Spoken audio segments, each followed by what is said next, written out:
देशा, मंगल देशा, पवित्र देशा, महाराष्ट्र देशा.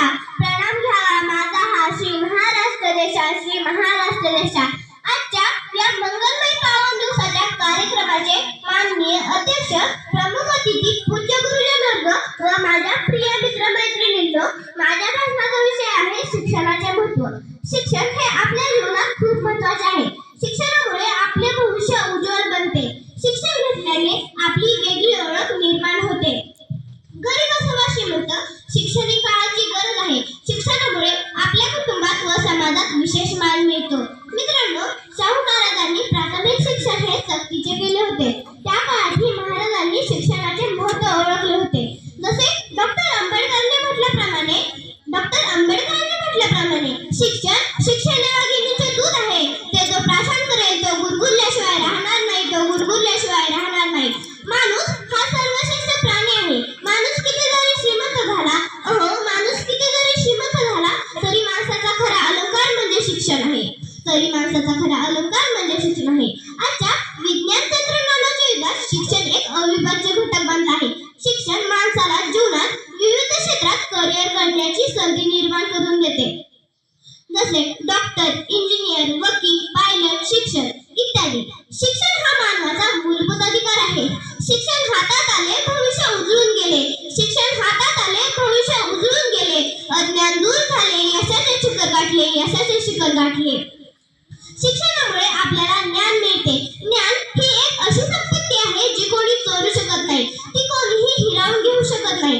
ज्ञान ही एकमेव अशी संपत्ती आहे जी वाटली तरी कमी होत नाही, उलट वाढतच जाते.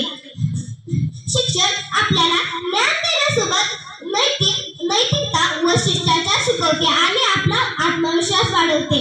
आज शिक्षण अधिक लोकांपर्यंत पोहोचण्यासाठी अनेक सरकारी योजना राबवल्या जात आहेत. टीव्ही, रेडिओ, वर्तमानपत्र, मोबाईल इत्यादी माध्यमातून शिक्षणाबद्दल जागृती निर्माण केली जात आहे. शिक्षण माणसाला सुसंस्कृत तसेच ज्ञानी बनवते. गरिबी थांबवू शकत नाही प्रगती, अक्षर घडवतात नवी समृद्धी.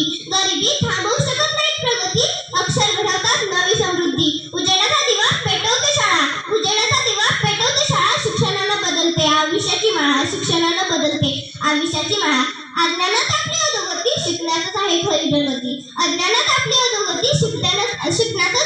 प्रगती. इतिहासातील उदाहरणे घेताना स्वराज्य हा माझा जन्मसिद्ध हक्क आहे आणि तो मी मिळवणारच अशी टिळकांची गर्जना आपल्याला हक्काची जाणीव करून देते. करेंगे या मरेंगे या गांधीजींच्या घोषणेतून आपल्याला कर्तव्याची महती मिळते. तर छत्रपती शिवाजी महाराज यांच्या चरित्रातून आपल्याला राष्ट्रप्रेमाची जाणीव होते. आणि हे सगळं समजण्यासाठी आपल्याला शिक्षणाची गरज आहे. पूर्वी ज्याच्या हातभारावर जमीन जास्त त्याला सर्वात जास्त श्रीमंत म्हणायचे. ज्याच्या अंगावर सोनं जास्त तो सर्वात जास्त श्रीमंत. ज्याच्या बँकेत पैसे जास्त तो सर्वात जास्त श्रीमंत. पण आता ह्या सगळ्या व्याख्या बदलल्या आहेत आणि ज्याच्याकडे नाण जास्त तो सर्वात जास्त श्रीमंत ही नवी व्याख्या तयार झाली आहे. शेवटी मला एवढेच म्हणायचे वाटते की रंग, रूप